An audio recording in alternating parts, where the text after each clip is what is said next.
Across America and around the world, you're listening to the Hour of the Time. I'm your host, William Cooper.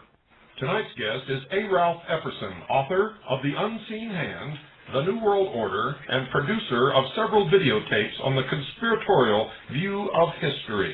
Don't go away, folks. You don't want to miss one single word of tonight's episode of the Hour of the Time. I'm very pleased, ladies and gentlemen, to welcome tonight to the Hour of the Time a dear friend, a close acquaintance, a fellow warrior on the battlefield between the forces of light and darkness. And of course, if you know the truth about it, one thinks one is light when it's really dark, and the other one thinks one is dark when it's really light, and everything is topsy-turvy in this battle. It's difficult to tell who the enemy is. Welcome, Mr. Ralph Epperson. What are you saying? Which side do you think I'm on, Bill Cooper? Well, I'm not sure which side any of us are on from one given moment to the next, and it's difficult. I'm sure you'll agree. I'm on the side of light, the side of the true light of the Lord Jesus Christ. But doesn't the other side think that they're the light? I can't disagree. That's what we just discovered. That's correct. As you point out, that's correct. Ralph, give us some background. Who are you? Where did you come from? How did you get into this? What are you doing on this show? How did you get from point A, which is complete, utter disbelief that anything like this could ever be real, to now marching out here on the battlefield with many others who have found that it's not only real, but it's imminent? Well, Bill, I don't have a real illustrious story to tell you, but I'll tell you what did happen. I'm a college graduate. I went to the University of Arizona, and after completion of my bachelor's degree, I went to California, and I thought that I had been educated properly, so I felt quite confident in my future. But I didn't know how to vote in the California elections coming from Arizona. So I decided to join the thing called the Young Republicans. I was young, and I was a, quote, a Republican. I walked in the door and told them that I was there to learn how to vote properly. And a young man by the name of Jim, and I've written about him in both of my books, came to me and said, Ralph, you not only have to learn that, but you've got to read what he called Revisionist History. And I didn't know what that meant. And you were a historian, is that correct? Well, not at that time I wasn't. No, I was just a college graduate. So I said, Jim, you're talking to the wrong man. I hate to read. He said, Ralph, you've got to read Revisionist History. I don't know what that is. He said, that's my point. So that's what started me. In 1963, I started reading, and I've read, like you have, volumes and volumes to the point where I've got libraries that I can't even count anymore. But I started reading, and as I read, I discovered the footprints of a conspiracy. I had never heard that there was anything, even laughingly, in college. My professors never even said, once that I can remember, there's a group of people who believe that this version of history we're going to teach you is not true. They call themselves revisionists. That wasn't even laughingly admitted in my college career, so this was all brand new to me. But the interesting about it is, as I read, I found their footprints. For some reason, they've made it available to us, and I just kept reading. I learned in college how to underline my books, and I did that, and then I stored them in my library. And the next step was someone said, come and lecture to a class or a Kiwanis Club or a Rotary, wherever it was. So I did that next. And then someone recommended I speak to their class in the community college. I did that, and then the next thing was I was teaching part-time in the Northwest and around Portland, Oregon. And that's what got me started, because that's then you had to put in writing what you believed in, so that's what I did. But I decided that since I couldn't explain these things, I would use the writings of those who could. So whenever I lectured then, and as I do today, I use their writings. I don't use my own. And I take them and their material and their information and put it in a lecture form.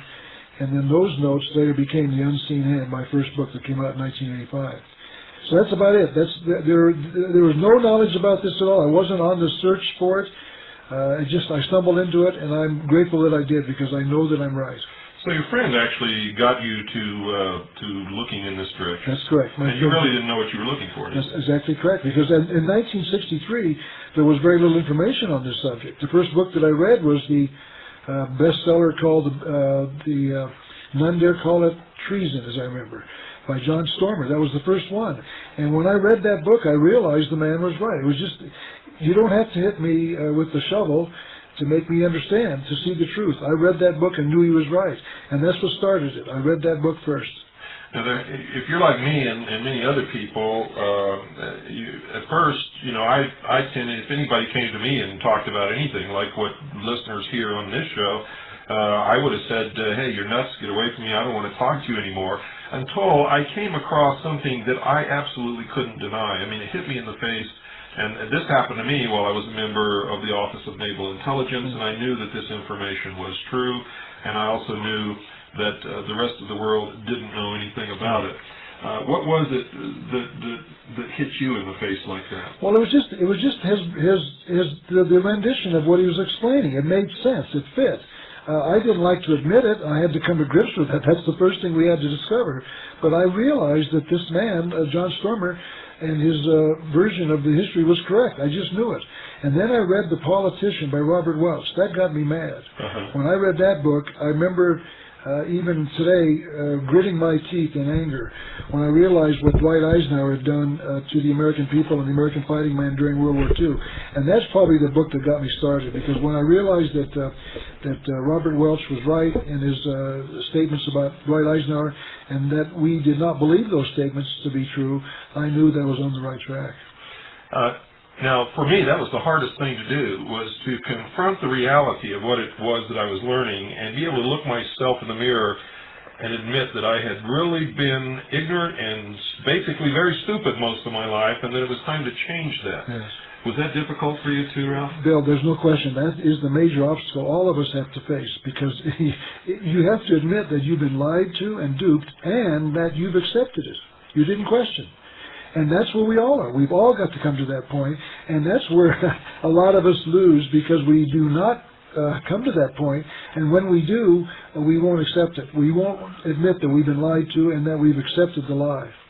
And folks, I know that many of you out there have met this head on and dealt with it. I also know that there are many of you out there sitting in your living rooms listening to us who have not and may never.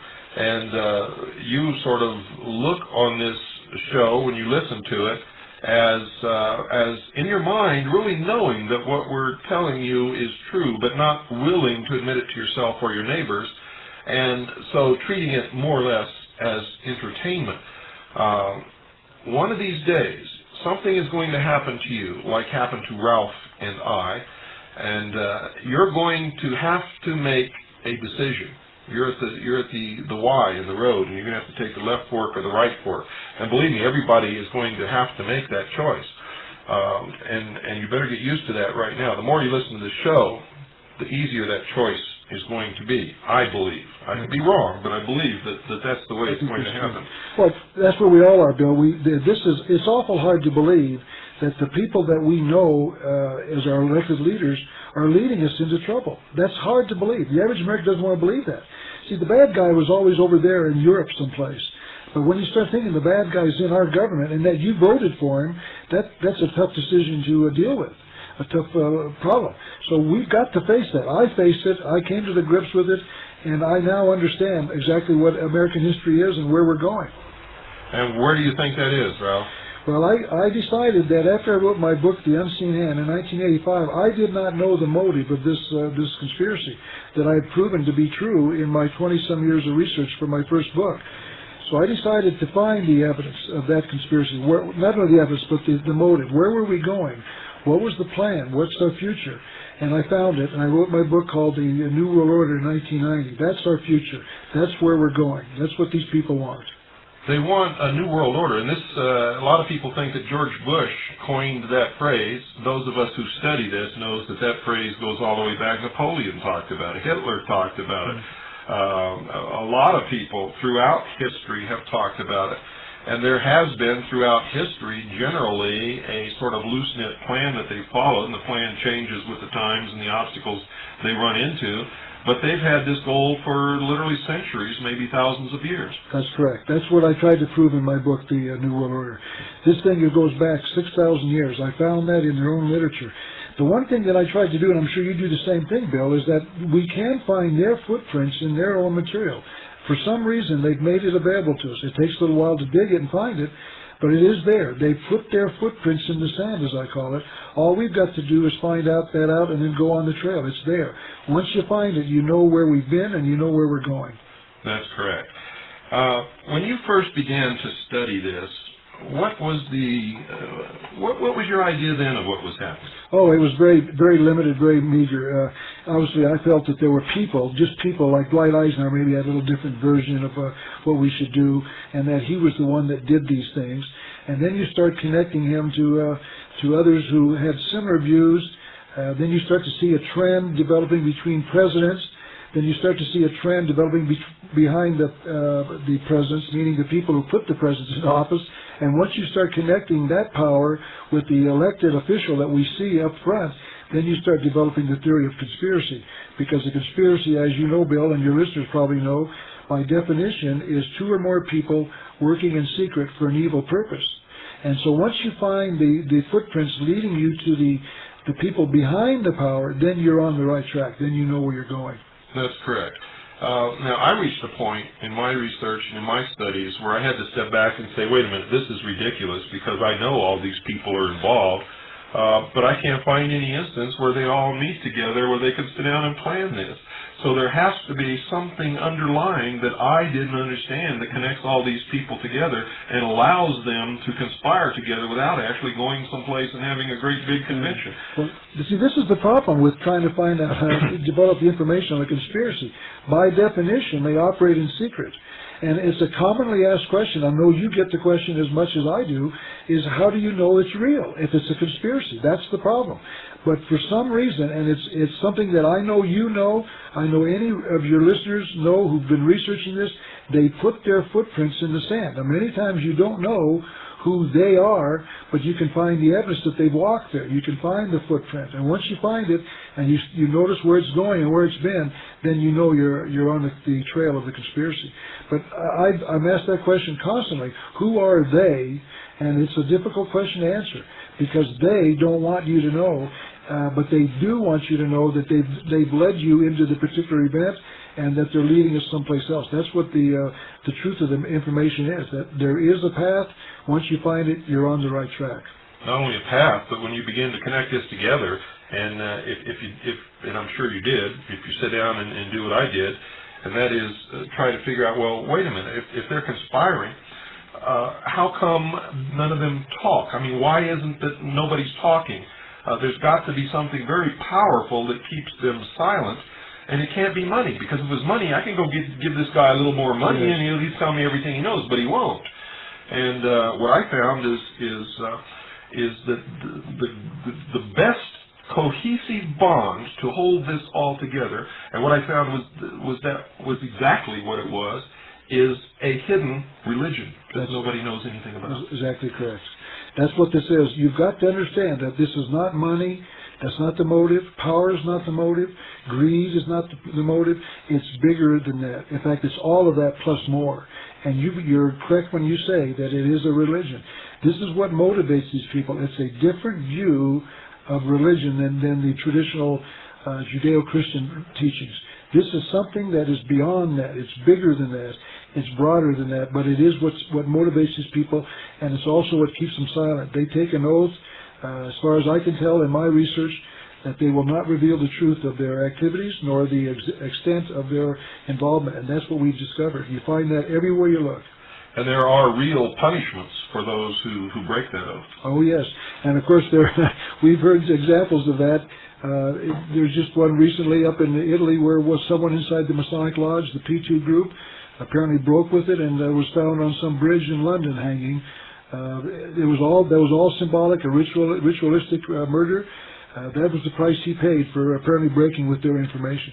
That's happened in the past with other leaders in America as well. This is not something that's just European or foreign. It's many of the deaths in America, at least several of them, ones that we all know about, have been caused by members of these secret societies. Well, now that we've laid some groundwork, Ralph, what was it that you began to find out? Well, I think it's very easy. That's an interesting question, and of course that you can't answer that in 2 or 3 sentences, but basically I found out that there was, in America first, let's start with that, all I found was the evidence of their involvement, this conspiracy's involvement, for 200 years in American history.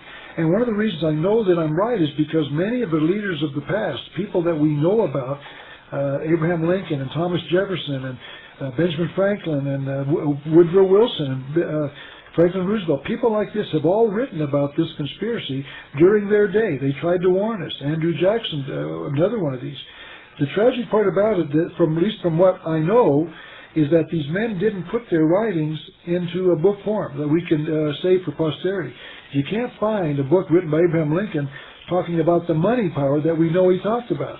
So for whatever reason, and it's quite likely these men thought maybe the American people wouldn't believe them, they didn't put their overall thoughts in writing in a book form. It's also quite possible, Bill, as you know, that they might have done that, and those books have been destroyed by those involved in the conspiracy. And if that's the case, then we're really those were decisions made against our best interest, because we can't find that material.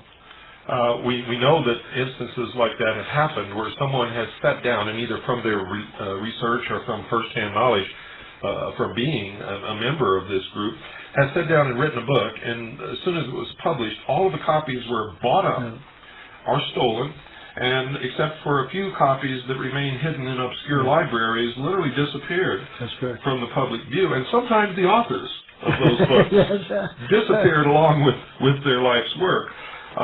We can find evidence of this conspiracy and warnings from our forefathers sprinkled throughout their letters, their writings,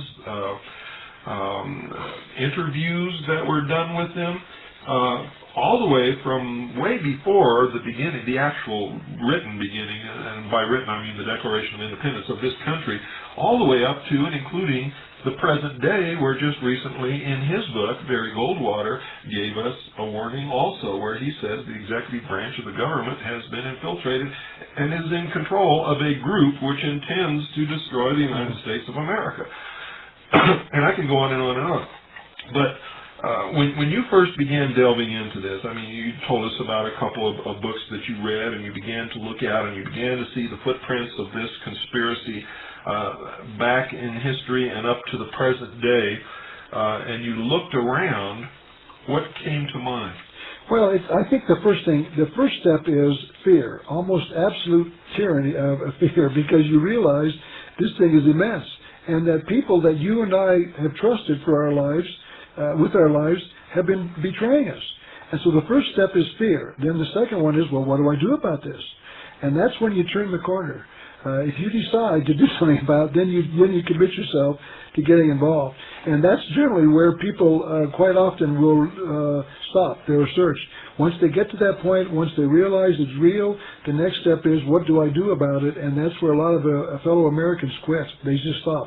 This is immense, it's ongoing, and it's something we've all got to be involved with. A lot of them understand that before they will even admit the truth. That to admit the truth means that they must become involved, because it makes them responsible. And the way that they get around it is they draw down a curtain and they deny that anything is wrong, that there could possibly be any control of the events of history. And what they'll tell you is everything just happens by accident. Well, that's the one that we're taught in schools, and that's the one that they're willing to accept, because like you said, Bill, once you become concerned, you should become convicted. And if you don't become convicted, the reason is because you don't want to become involved. This is a scary process, and once you've got to admit that you were the one that caused the problem, because you refused to admit the truth or the arguments of those who were trying to point out to you there was something going on. It's very difficult. It's a tough decision, and I don't argue that. I'm faced with it as you are every day of our lives. We find people constantly refusing to read the evidence or look at it because they don't want to admit that it could very well be true. Well, for some of the people out there that are shaking their heads, and I can hear it now because I hear this all the time, they talked for a long time, and they didn't give me any proof. What is some of the proof? Well, that's the one thing about it that I cannot explain, is that they've left their footprints in the sand. All you've got to do is start looking. The back of my book, The Unseen Hand, has over 30 pages of footnotes. And these are not sources that are buried or whatever. These are sources that you can read, the national magazines of the day, of the period as well, books written by people involved or books written by historians. It's there. All you've got to do is find it. And so, for whatever reason, it is there, you find it, and you can find the evidence that this conspiracy exists. not only evidence, and there's tons of it. And those of you who are steady listeners to this program know that, because I've given you references, books, footnotes. I've told you where to go and what to look for, and many of you have done that. Many of you have not done that. But what really got me going was when I began to find admissions in their own writings of what it was that they were doing and who it was that they worshipped and why they were trying to bring this all about, that I thought was absolutely incredible, until I found out that they don't believe that we have the intelligence to not only catch on to what they're doing, but to ever be able to stop them. Mm-hmm. So they made these admissions with the confidence that even if we find out about it, we're not going to do anything about it, because we're all a bunch of stupid cattle anyway. That's Isn't that true? Yes, you bet. That's another one of the problems is dealing with the evidence. There are people who have been involved who have stepped forward. Probably the best example of this, and I'm sure you've talked about this already on your program, is the book written by Carroll Quigley, a PhD, trained at Harvard. In fact, he got his PhD from Harvard. He wrote a book called Tragedy and Hope in 1968. And he was, in fact, Bill Clinton's mentor. Yes, that's where I was going with that. That's the next thought. See, let's go back to Carroll Quigley, though. Quigley admitted in his book that he'd been made aware of this conspiracy about 20 years before he wrote it. So he figured 1968 or 66 when he wrote it. 20 years minus, it would put him back to around 1946 at the end of World War II. So Dr. Quigley, with the Harvard PhD, and teaching at Harvard, Princeton, and then later at Georgetown, admitted that he had been aware of this thing for over 20 years.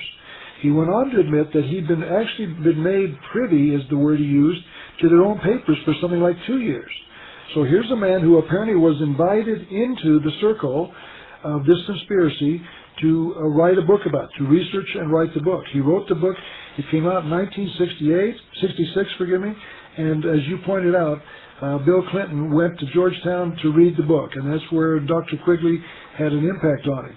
Now you say, how do we know that? We can find that quotation in Bill Clinton's own writings.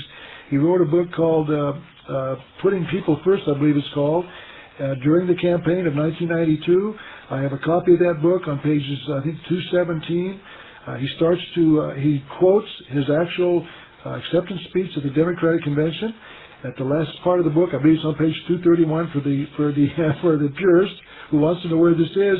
He can read that he says that what got him into politics. Now he's giving this speech, we got to understand, at the Democratic Convention, the July something, I think the 16th of 1992, the largest audience of the world that he probably would ever have at one time without interruption, all watching him live give this speech. And in there he tells us that there not only is a conspiracy in the world, but that he supports it. Bill Clinton admitted that you and I, Bill, are right, that there is a conspiracy and that he was part of it. He said this on national television. It's in his book, and it's very easy to find. Now, the next step is, why do we believe that? I mean, why should we believe that? Because Bill Clinton told us. And we can now know that Bill Clinton knows that you and I are right. Let me finish with the last thought. In that speech, he goes on to point out that he got his call, as he calls it, to citizenship from John Kennedy, the President John Kennedy, and we know that during the summer of 1963, Bill Clinton was in Washington, D.C., at Boys Nation, which is the next step after Boys State. Apparently he was elected from the state of Arkansas to go to Boys Nation in Washington, D.C., and John Kennedy came to visit. And there's been a picture released of Bill Clinton shaking the hand of John Kennedy during the summer of 1963. Then he went on to say in his speech that call, meaning the call to citizenship or public office, was clarified by Dr. Carroll Quigley, a professor he had at Georgetown. And that's our link. Now, Bill Clinton now knows, he's admitting that what Quigley taught him was correct, that he supported it, and that Dr. Quigley was a professor that got him into politics. Well, we know that his link is much tighter than that. He was, in fact, a Rhodes Scholar. And he did, in fact, go on an invitation to Moscow at a time when American citizens were forbidden to go to Moscow. Yes. And that was for the purpose of seeing how socialism works close hand, and I think he learned his lesson well, as we're beginning to see. Let's talk briefly about the Rhodes Scholarship Program, because that's where he learned about the Rhodes Program, I believe, was at Georgetown University. If they've all heard it from me, let's hear it from you. Okay, well, that's fine, good. I'm glad see, this is the point. I want to thank you, Bill, for what you're doing. You're getting this information out and making it available. I'll just repeat it briefly for those who haven't heard it or perhaps are listening tonight for the first time. Dr.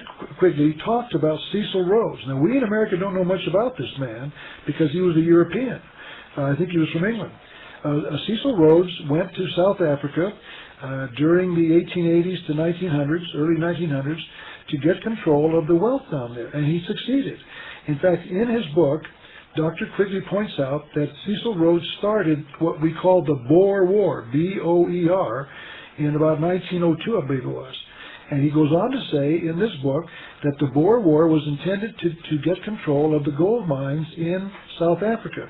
And apparently the Boer were a people that controlled these, I guess.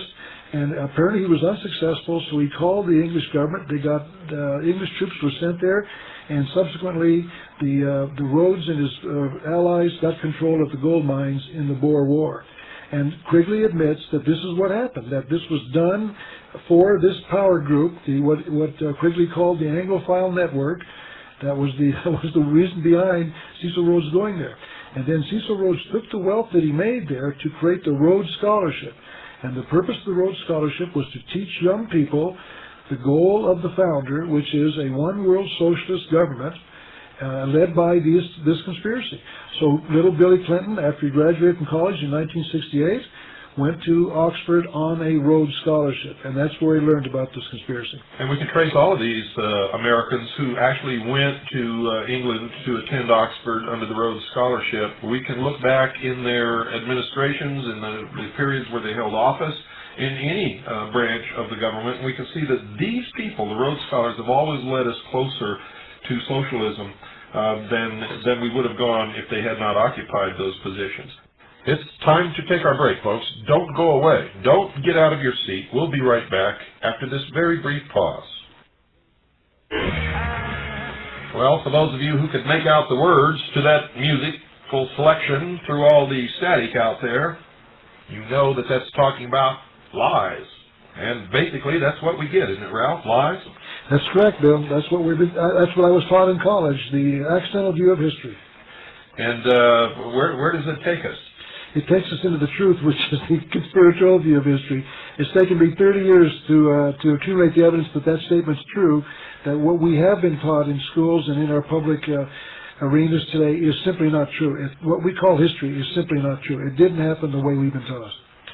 Now, what we're doing tonight really is just building up a basis for several other shows that you're going to be the guest here for several nights in a row. And what I want to do is make sure that everybody out there understands that we're not trying to blow smoke at them. Of course, my regular listeners already know that. But there are we pick up new listeners all the time. People that are just going through the shortwave bands, and they hear this, and they think it's interesting conversation, and pretty soon they're hooked, but they don't believe a word of it. Now, Ralph, how can you assure our listeners out there that you're not here to feed them some more lies? Well, we all are faced with that problem. Those of us that live in in the world today are faced with that problem. How do we know that Dan Rather's telling us the truth, or any other of the media? That's not a very good example. It doesn't take much research to find out that Dan Rather's not telling us. Well, see, but the American citizen doesn't believe that. I think the American citizen believes that what Dan Rather says is true. So my point is that we're all obligated to seek the truth. How do I know that I'm telling the truth? Because great people of the past, like Abraham Lincoln and Thomas Jefferson and Benjamin Franklin, have told us that I'm right. Now we even got proof that Bill Clinton, our current president, confirmed that we're right when he gave that speech in July of 1992. So this is how we know. We're on the right track. Those things that we're telling the American people are true. That the events that we've been taught in school did not happen the way that they claimed. Well, I know that, and you know that. Of course, a lot of the listeners out there know that. In fact, the truth about the American people is that they believe if Dan Rather didn't say it on TV, that it's not true. That's true too. The converse is true. That's correct. To the point where when they go to the grocery store and they're looking at products and trying to determine which product to buy, if they haven't seen it on a commercial on television, they're most likely never to buy that product. That's correct. For some reason, how did this come about? Well, that's part of the process. We've been conditioned to accept that our leaders would not lie to us. They would tell us the truth, and that's part of the process. Even when we start to question, as we did in the 1992 election, about the liar George Bush, he still got many, many votes. He got, 40-some% of the vote. So even when they knew that he lied to us about read my lips, they still voted for him. Bill Clinton promised when he married Hillary not to indulge in extramarital affairs. He did. He was elected. Even when we know they lie, we still vote for him. Wow. But Ralph, take us back now and sort of give us some groundwork that people out there, if they want to, give us something that they can take and go to the library and look up and check this out. Well, that might be as good as something on the ground floor, real basic, real beginning. I think this example we've already cited, we've discussed already, Bill, about the speech by Bill Clinton is an excellent way to begin. We can now know for certain that Bill Clinton knows that there is a conspiracy because he said it with his own words. If you want to check that out, get his book entitled Putting People First. Go to the back of the book, page 217. You'll read his speech that he gave to the American people at the Democratic Convention in July of 1992. In that speech, he talks about Carroll Quigley. Go to any library. If they don't have the book, ask them to get it, called Tragedy and Hope, written by Carroll Quigley, and you will know what Bill Clinton knows. It's that simple. The evidence is there. All you've got to do is find it. But that book is difficult to find. I know it's difficult to find. I also know that it's about, it's well over 1,000 pages. Okay, to make it even easier for you, I'll recommend that you open it up to page 950. That's where Carroll Quigley tells you about this international Anglophile network. Those of you that don't want to go to the trouble, that want to read it documented, you can get my little booklet called The Clinton Conspiracy. I actually photographed the page on which it said, so there's no question I've got the information. That little booklet you can get, we'll give you an address at the end. You can read that yourself, and you can know for certain that our current president, Bill Clinton, admits that there is a conspiracy and that he supports it. No question about it. Well, what about farther back in history? Where can they start to begin to find these footprints and follow the thread? Let's don't start today, because that's a conspiracy to the future. I mean, we got to go back and prove that we're where we're at because somebody way back when started this ball rolling. Well, I think a good place to start is going back to the American Revolution. You can find the evidence of this conspiracy as simply as getting one of your dollar bills out. The back of the dollar bill, I'm sure you've talked about this. The Great Seal of the United States is shown there for the first time in, I think it was 1935, that appeared publicly. Both sides of it appeared together. You can get that out, and anyone that's listening right now can get a copy of the dollar bill and flip it over on the back, and then ask yourself if you know whether or not what those symbols mean. The eagle, the eye above the pyramid, the Latin phrases. Do you know what those things mean? When you go back into the past, you can find the evidence that our founding fathers knew what it meant. They were the ones that adopted them. And then you do a little research, and you can find out why the eagle on the right-hand side has 32 feathers on the right wing and 33 feathers on the left. What the number 13, what the symbology of the number 13 is. What does that eye represent on the left side of the Great Seal? What's this pyramid all about? There are no stone pyramids in America. Yet on the back of our dollar bill, there's a stone pyramid. Why did they write these phrases in Latin when we spoke English at the time of the adoption of the Great Seal? All of these things are there for a reason.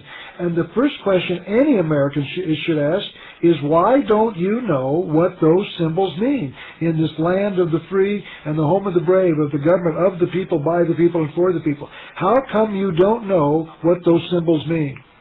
Well, actually, the reverse of the Great Seal of the United States has been available to the public since it was passed and accepted by Congress in 1789. just that nobody ever goes and looks at it. The seal has never really been cut, and the first time that the general public ever really saw it was when it appeared on the dollar bill. Well, I think that's true for the reverse side, meaning the side with the pyramid. I think the eagle side might very well have been more public. I think there was more discussion about it, but the reverse side, I believe that's correct. It never did appear in public until it was shown, I believe, on the back of the dollar bill in 1935, I think it was. Now, isn't it true that when the Bavarian Illuminati was outlawed and they raided the lodge and found the papers, that this same seal was actually the seal of Adam Weishaupt's Bavarian Illuminati? Well, if that's true, Bill, I've never seen that. If that's true, which it might very well be, I'd love to know that. I've not found that. Not that I've looked for it. I've just never heard that. It's quite likely that's where it first originated. It didn't come to my attention until somebody called me up and said, you know that the 1776 on the bottom course of the pyramid doesn't stand for the year that the Declaration of Independence was written, don't you? And I said, no, I thought that was exactly what it was for. And they said, well, if you look into the history of the Adam Weishaupt's Bavarian Illuminati, you'll find that this exact same seal was used by them. Now, whether it was the seal of the Bavarian Illuminati or not, I don't know. But I have found in my research that this did appear on the papers that the Bavarian government actually found when they raided the lodge and took the papers after it was outlawed. Now, we know that Thomas Jefferson was a staunch defender of Adam Weishaupt and the Bavarian Illuminati when they were condemned by the governments of Europe, when they found out that these people really had a plan to topple the kings from their thrones and take over the world. This was a plan that they had actually written. Well, let's go back. People are asking for documentation. Thomas Jefferson's a good source. We know that he wrote about the Illuminati and that he did indeed favor it. He supported it. That's all a matter of public record. It's a matter of finding it in his own writings. So you talk about documentation. It's not easy to find, but once you find it, it proves our point that there's something going on in this country, and that the evidence that it's going on is all around us.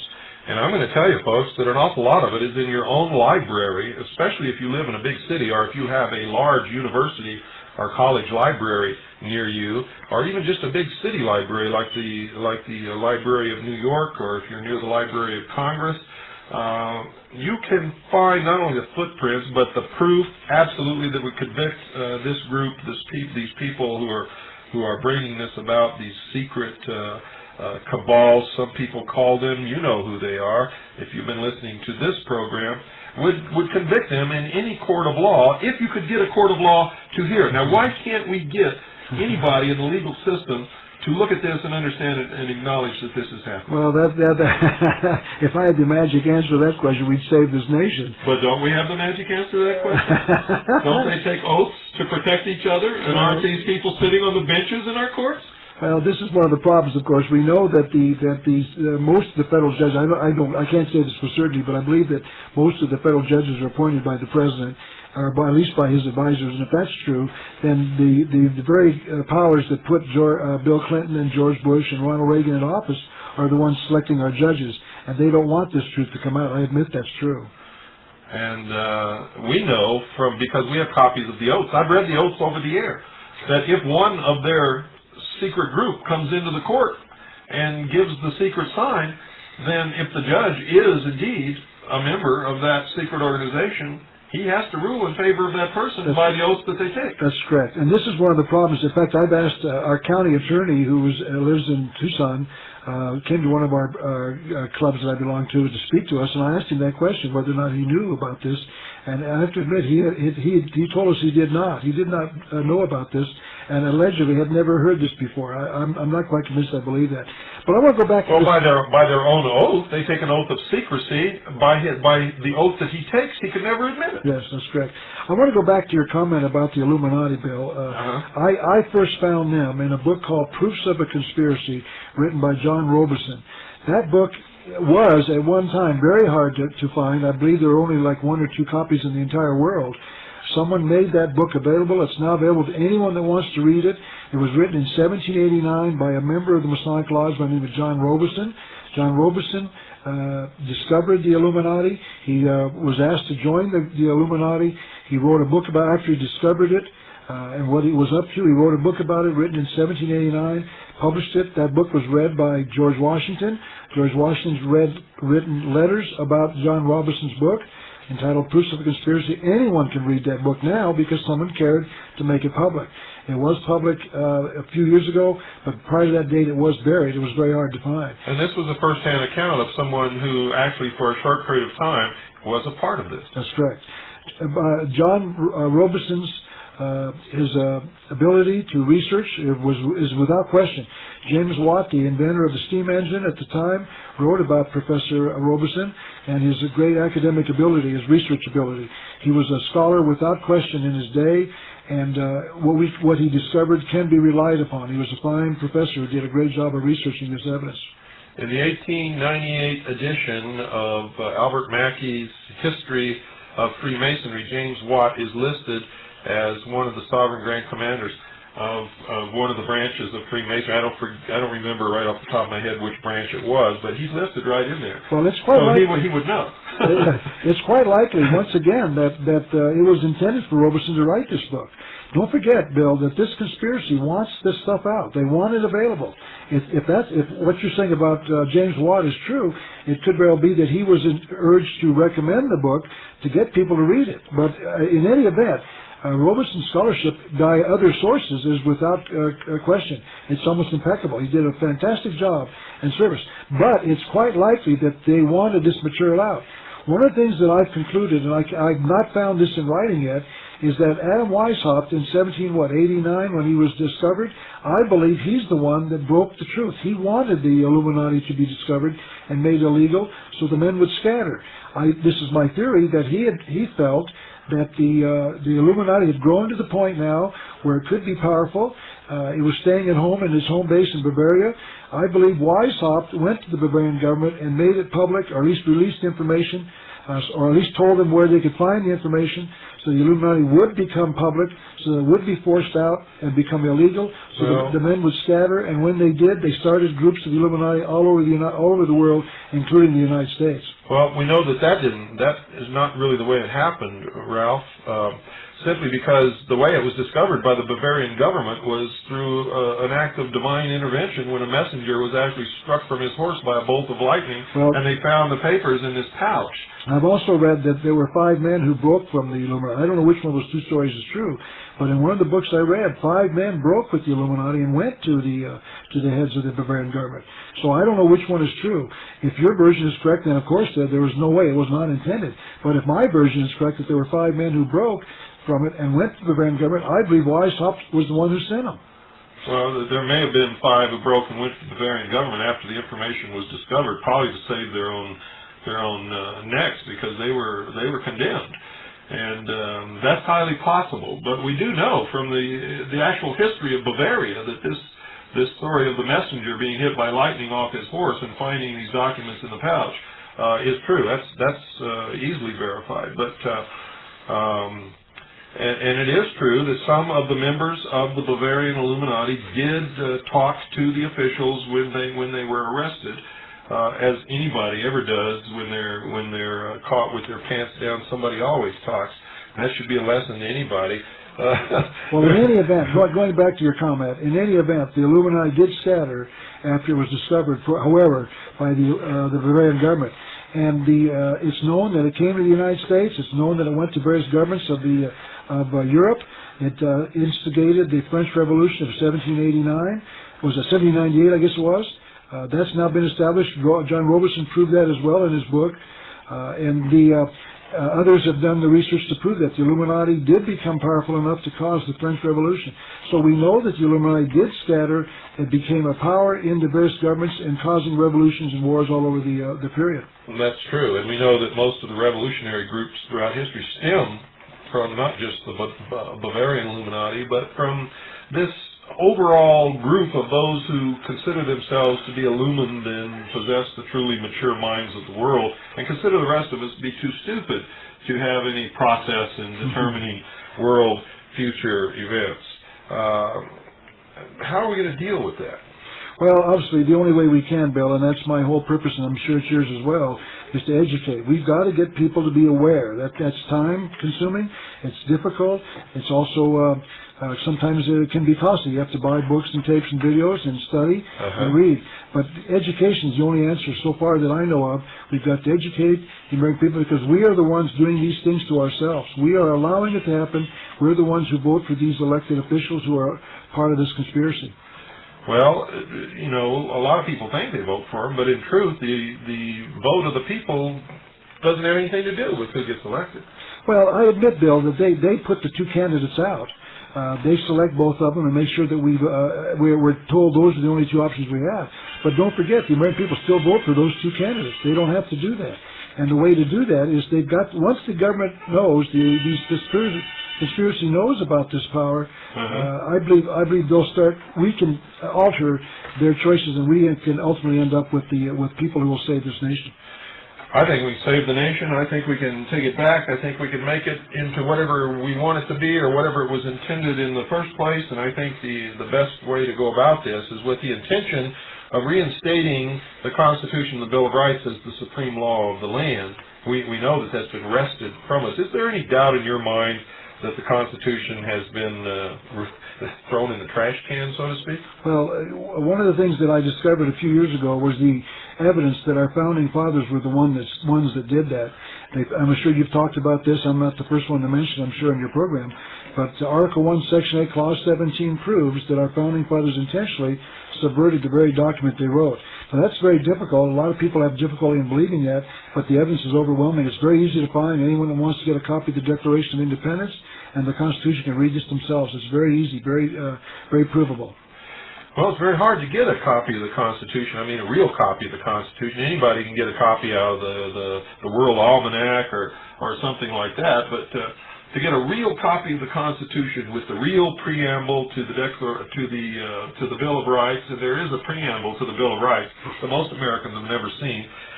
There are copies of the Constitution that have the capital letters where they're supposed to be, but most of them don't. And of course, you know, in the legal sense, that changes the whole meaning. But you're right that they did sabotage us from the beginning, and they knew they were doing that, and they talked about it in their letters and in their writings to each other. It's hinted at in the Federalist Papers. Ben Franklin, when he came out of the convention hall after the Constitutional Convention, after the Constitution had been adopted and signed, he was asked, "What have you wrought, Ben?"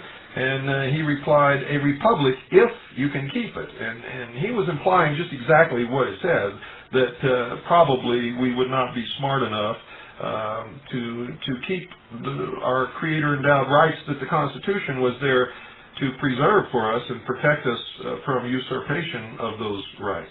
Well, yeah, I think you're right, Bill. There's quite a bit of evidence that Ben Franklin was part of this cabal that you're mentioning. Absolutely. Wasn't he the master of the Nine Muses, the Lodge of Nine Muses in France? And he was actually the Grand Master of one of the first Masonic lodges ever established in the United States. But the point is that it was well taken that we could lose our government if we did not continue to educate ourselves and our as the Constitution calls it, our posterity, to show them exactly what a republic is and how we should keep it and why we should keep it. That's right. Well, Ralph, you're going to be here again tomorrow night, so it's not going to be a great blow to tell you that we're out of time. And everybody out there, make sure that you're by your radio tomorrow night, because we're going to get into specifics tomorrow night and the night after and the night after that. We're going to get down to the nitty-gritty, and we're going to get into this thing. We're going to jump in with both feet. Tonight was just to sort of get you acquainted with Ralph Epperson and what we're going to be talking about. And, of course, what we're talking about is what I always talk about, but you get to hear it from a different point of view and a different person. And Ralph Epperson and I don't agree on everything, but you're going to hear his point of view the way he believes it to be. And like always, I caution you not to believe anybody. Don't believe me, don't believe Ralph, don't believe Bill Clinton, especially don't believe Dan Rather or Flush Limbaugh or Tom Valentine or any of these other people out there unless you can research it in your own time and verify it. If you can't, if you believe anybody just because you think that they're truthful, you're always going to be a puppet on the end of somebody's string, and when they pull that string, you're going to dance. Good night, and God bless you all.